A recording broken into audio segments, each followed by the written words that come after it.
Bonsoir à tous. Avant de commencer cette vidéo, on a encore des belles images à vous montrer au potager de la débrouille. Je voulais vous remercier parce que vous avez été nombreux à me soutenir, à jouer le jeu pour qu'on puisse atteindre. Parce que quand je dis il faut travailler, c'est je compte beaucoup sur vous pour pouvoir atteindre les 1000 abonnés.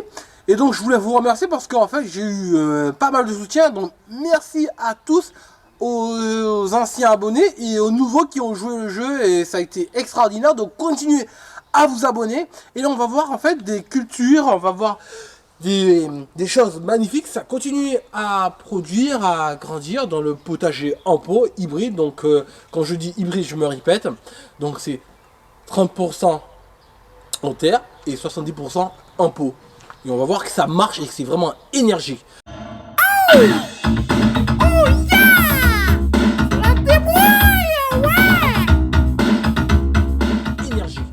Alors, je suis content de vous retrouver les amis, hein. Franchement, j'étais impatient de vous retrouver et vous montrer, partager avec vous. Car aimer, donner à l'autre, mais c'est comme ça qu'on avance, c'est le partage, ne pas être individualiste dans ce monde qui s'enfonce dans l'individualisme.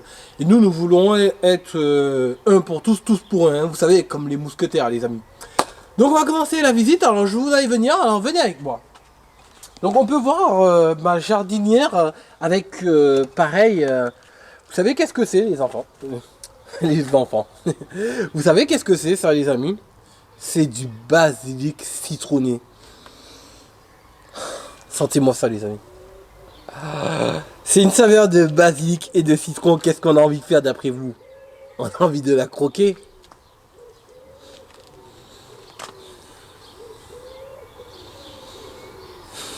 C'est une explosion de saveurs. On sent ce côté citronné, ce côté yuzu. Un petit coucou à ceux qui regardent Top Chef. C'est merveilleux les amis, avec un bon petit poisson, un bon petit bar qu'on a pêché, hein, au bord en fait de la Charente-Maritime. On peut voir en fait, quand je dis la Charente-Maritime, c'est l'embouchure. On peut pêcher, donc Saint-Palais, on peut à côté de la côte. Mais bon, on n'est pas là pour ça, on est là pour parler potager. Donc on va voir tout ça les amis. On peut voir aussi ici que les fleurs mâles, il y en a pas mal, donc il permet de polliniser, donc c'est très important d'avoir mâle et femelle. Et on peut voir en fait une courgette ici, on voit en fait que c'est magnifique. Regardez-moi le persil, comment il est beau.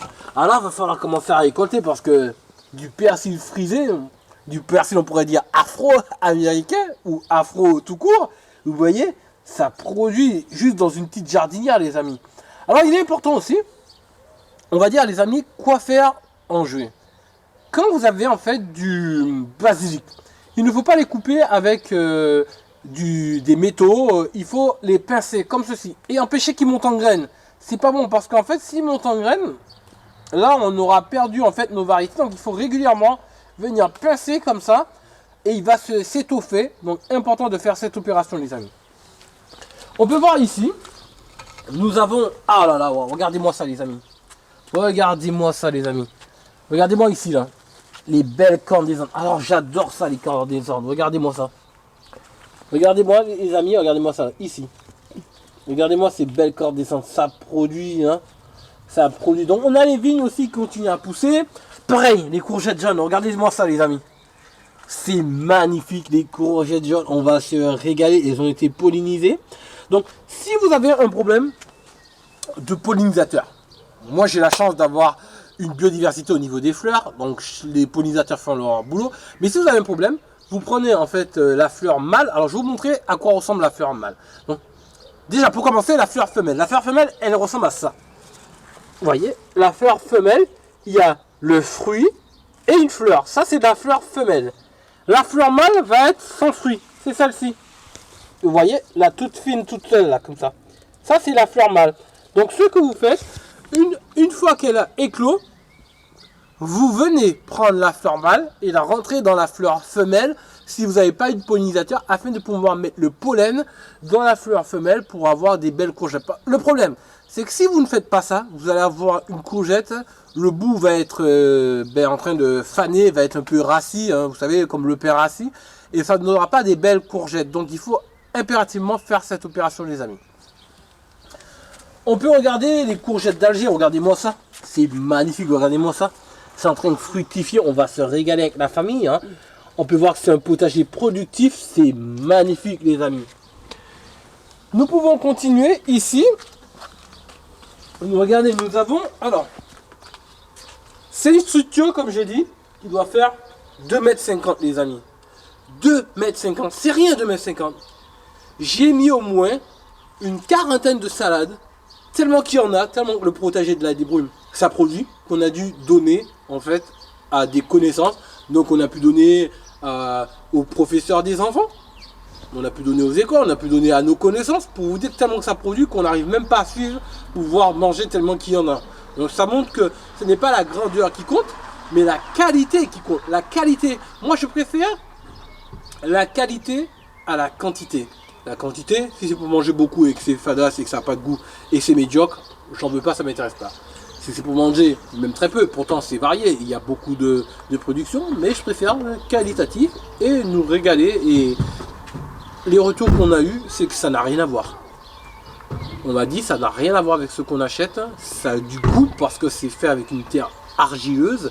La terre argileuse a apporté beaucoup de goût, contrairement à la terre sableuse, parce que avec l'argile retient bien les minéraux, donc c'est très important les amis.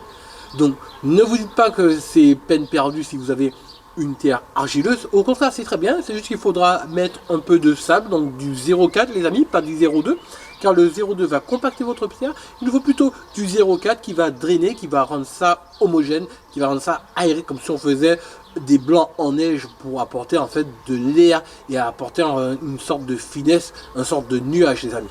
Ici on peut voir en fait les petits marrons qui sont en train de monter sur la structure, ça commence hein, vous voyez hein.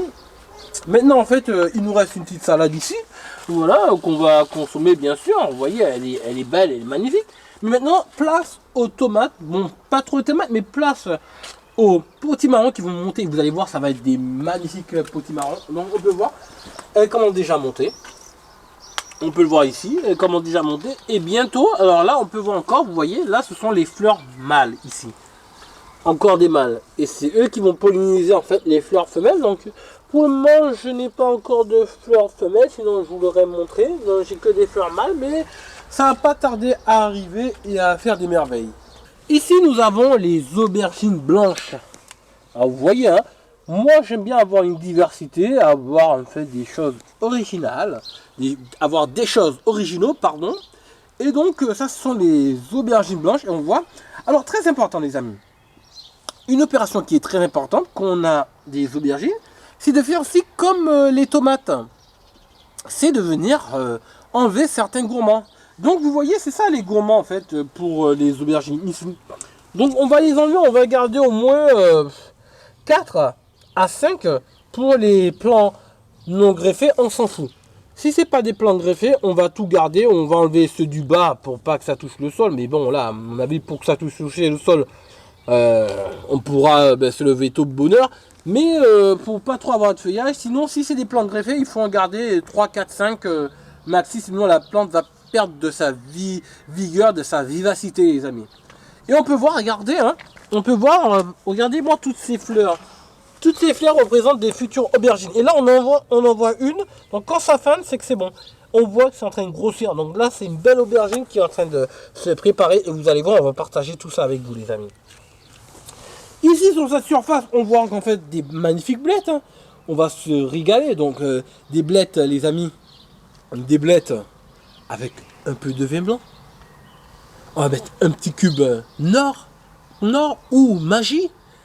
Avec de la crème, un peu de vin blanc pour apporter en fait du goût, pour voyager, pour apporter les saveurs de la vigne. Hein. Je vous apprends pas, je vous apprends rien. Mais c'est vrai qu'avec une petite goutte de vin, on met en fait la cerise sous le gâteau et là ça va être royal.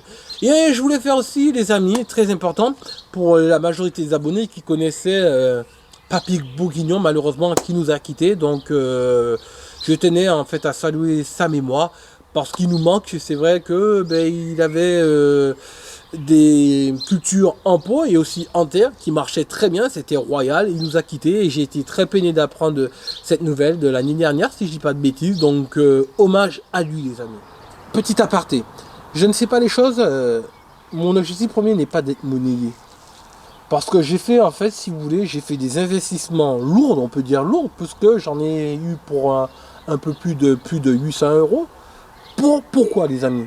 C'est pour pouvoir vous apporter de la qualité, pour que quand vous regardez mes vidéos, eh ben, vous passez un bon moment dans ce monde de bruit, dans ce monde où on n'a que des mauvaises informations. J'ai envie de vous donner le meilleur.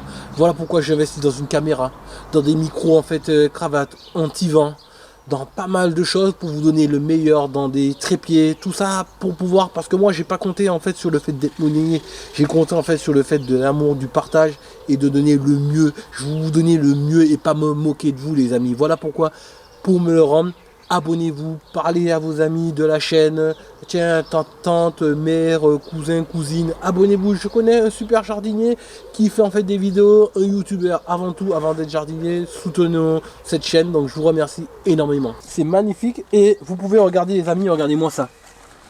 Si c'est pas merveilleux potager de la débrouille, vous voyez que ça marche. Le gars, c'est pas un guignol, hein, vous voyez ça, ça va se régaler. Maintenant, nous allons passer aux tomates. Regardez les amis. Nous avons les magnifiques, regardez-moi ces cornes des Andes. Ah, je vous incite à en mettre les amis. C'est très bon. C'est en fait, c'est un mélange en fait, la corne de bœuf et un mélange de la corne de bœuf et quelle tomate on pourra ajouter à ça. On pourrait pas dire la tomate ananas parce que la tomate ananas elle est sucrée, mais c'est une tomate tendre avec de la chair pulpeuse et c'est pas de la flotte, c'est vraiment en fait de la chair, c'est vraiment royal les amis. Donc je vous incite à en mettre. Donc on va voir ça continue à pousser. Ça continue à pousser, regardez-moi ça, c'est merveilleux. Alors ça c'est les tomates cocktail, c'est les tomates cocktail en fait qu'on va prendre pour l'apéritif avec les amis. On peut voir en fait, ça pousse hein, les amis, ça pousse au milieu des pommes de terre. Hein. Ici, ça continue à pousser. Alors très important les amis, là ce sont des tomates cerises. On peut voir, regardez-moi ça. Oh là là là là. Ah le potager il est généreux, regardez-moi tout ça, regardez-moi encore là, encore ces grappes, ils vont se régaler la famille. On va pas enlever les gourmands de nos tomates cerises, ça ne sert à rien. Au contraire, il faut qu'elles éclatent, elles vont vous gaver de cerises, vous allez en avoir pour votre argent et au lieu d'aller dans les magasins payer ça 9 euros le kilo. Donc il ne faut pas les tailler, ça ne sert à rien. Par contre, quand ce sont des tomates, par exemple ananas, des cornes des Andes, tout ce qui est à gros chair, là, il va falloir en fait enlever des gourmands pour avoir de la vigorosité et avoir des fruits qualitatifs, des bien gros fruits énormes. Mais pour les tomates à cerise, on va laisser végéter, vaquer comme il veut. On va laisser la nature faire. Donc, au premier, vu que j'ai pas une grande place, je l'avais enlever en fait les gourmands, mais non, c'est pas la peine. Je vais enlever les gourmands que en fait sur les grosses tomates. Et venez voir les amis, regardez-moi cette merveille. Regardez-moi ces tomates là. Alors si je dis pas de bêtises, c'est là, ce sont les noirs de Crimée. Vous voyez vu tous ces fruits là? C'est magnifique, ça produit. On va se régaler, on va vous régaler les amis. Ici on peut voir pareil, ce sont des tomates cerises jaunes, cloches. Hein. Vous voyez, c'est magnifique. Hein. C'est magnifique. Hein. C'est magnifique. Et je les ai mis où c'est. Alors, j'ai fait les choses intelligemment. Faisons les choses intelligemment, consciencieusement.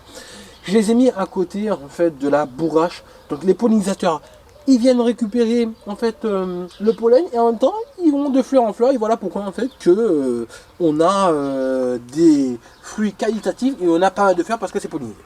Mais si jamais, les amis, vous n'avez pas de pollinisateur, comment faire polliniser nos tomates? Juste en tapotant, comme ça, les amis. Juste en tapotant, comme ça. Les unes, comme ça, le pollen va se dégager et ça va polliniser en fait les particules invisibles, donc invisibles à l'œil nu, va se dégager et ça va en fait polliniser et vous allez pouvoir en avoir. Donc si vous êtes en serre et que vous n'avez pas pollinisateur, vous tapotez comme ça sur les fleurs, comme ça, et ça va en fait vous donner des fruits si jamais vous n'avez pas de pollinisateur. Là, regardez, regardez. Alors ce sont des abeilles sauvages, il est quasiment dedans, vous voyez. Que je vous mens pas, je vous dis, regardez. Il vient, la débrouille, met des plantes pour nourrir les insectes qui nous le rendent bien. Vous voyez, il est en train de récolter son précieux nectar, son pollen, et il va polliniser. C'est merveilleux, c'est magique, c'est royal. Alors, top. Vas-y, mon ami, continue ton boulot. Voilà ça, les amis. Alors, je vais partager ça avec vous. Je vais vous partager ça. On va faire comme si on était ensemble, comme si on partageait. Regardez-moi ça, là. Hein. Il y en a pas mal, Oh, les enfants, ils viennent se régaler. Le petit vient se régaler. Et regarde, oh là là, ça foisonne. Regardez-moi ça. c'est pas du magasin, c'est pas en fait acide. Vous savez, quand vous les achetez parfois en magasin, c'est super acide parce que ça n'a pas eu le temps de maturer, d'avoir une maturité importante. Et là, regardez-moi ça, les amis. Franchement, alors, on va dire que c'est une bouffée, on va dire, pour les abonnés.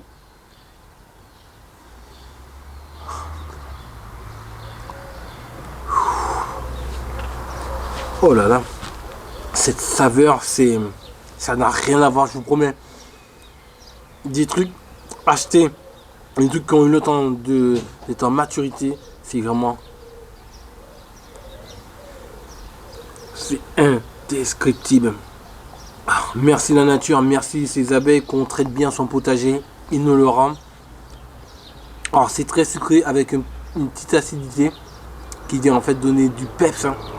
Si royal, donc on pourrait très bien le faire, le mettre avec un dessert ou avec un plat, avec un poisson, une viande blanche ou un poulet, faire une petite sauce béchamel. Ça serait magnifique, ça serait le top, mais on se régale.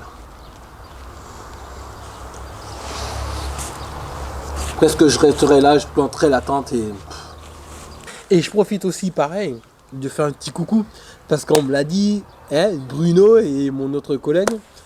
Alors un gros coucou, un gros bisou à nos amis de la Bretagne. Parce qu'on avait oublié les Bretons. Donc un coucou à vous, un coucou à nos amis de Nantes, un coucou aussi à nos amis du Nord et du sud, donc de Castel-Sarrazin, hein, donc un peu de partout. Et puis aussi, j'ai vu aussi qu'il y a un peu la Belgique, il y a un peu Algérie, voilà, donc il y a aussi l'Espagne, donc coucou à ceux qui sont d'Espagne. Donc je vous remercie de me soutenir, merci de vous abonner, donc merci beaucoup. La betterave est très sensible aux maladies, les amis. Vous allez voir que quand ils sont arrosés, donc on va privilégier d'arroser au pied au lieu des feuilles parce que c'est très sensible. C'est comme en fait les blettes. Est-ce que vous savez aussi, pareil, je vous donne une information, que les feuilles de betterave se mangent comme des blettes. Et c'est très bon, c'est excellent. Donc, les betteraves sont très sensibles aux maladies. Donc, je ne fais de secret pour personne. Ce que vous pouvez faire pour en fait faire de la prévention, tout en étant raisonné, utiliser. Moi, je ne vais pas diaboliser la bouillie bordelaise parce que j'en mets, je ne m'en cache pas, on peut le voir. Alors, j'en mets pas partout. Il y a des cultures, comme par exemple, les courgettes, j'en mets pas.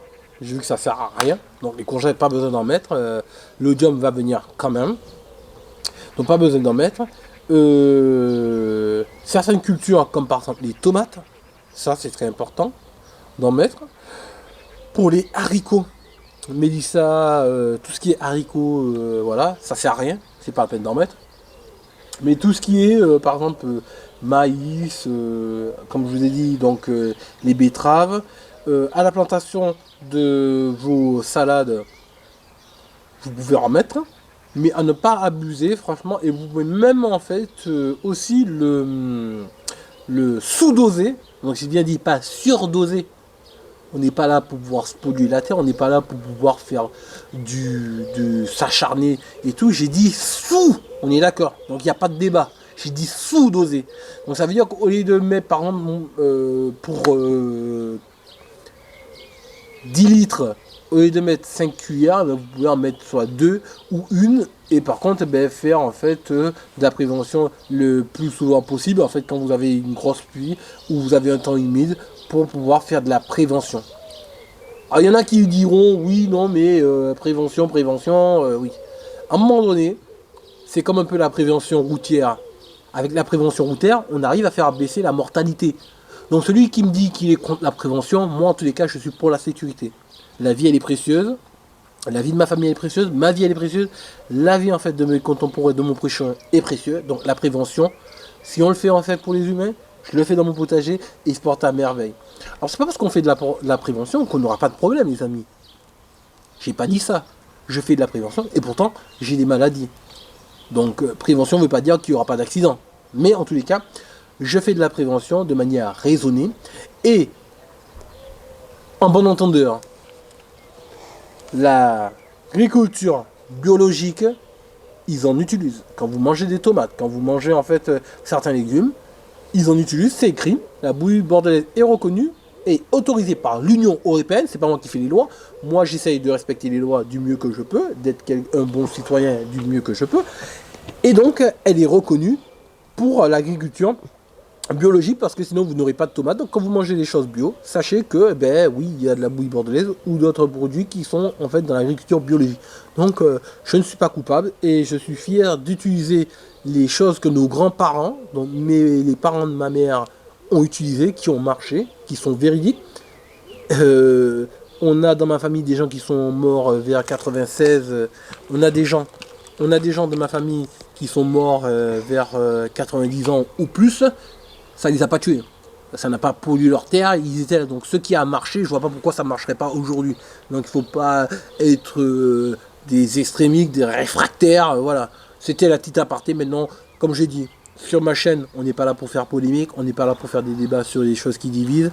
C'était la petite aparté parce que je veux que ça marche pour vous. Voilà pourquoi je vous donne ces conseils pour que vous ayez un potager en bonne santé. Si vous avez un problème de gastéropode, de limaces, vous avez soit le ferramol ou vous avez en fait des granules en fait qui sont naturelles, qui sont produites naturellement, que vous pouvez parsemer pour protéger vos cultures. Alors très important, on va pas en fait mettre tout autour en fait de nos cultures comme ça. On va pas faire en fait par exemple là, je mets tout autour, ça sert à rien. Il faudra faire un lancer comme un lancer de dés pour que ça soit homogène, optimal et que ça puisse aller sur une grande surface les amis. Mais à quel moment il faut le faire?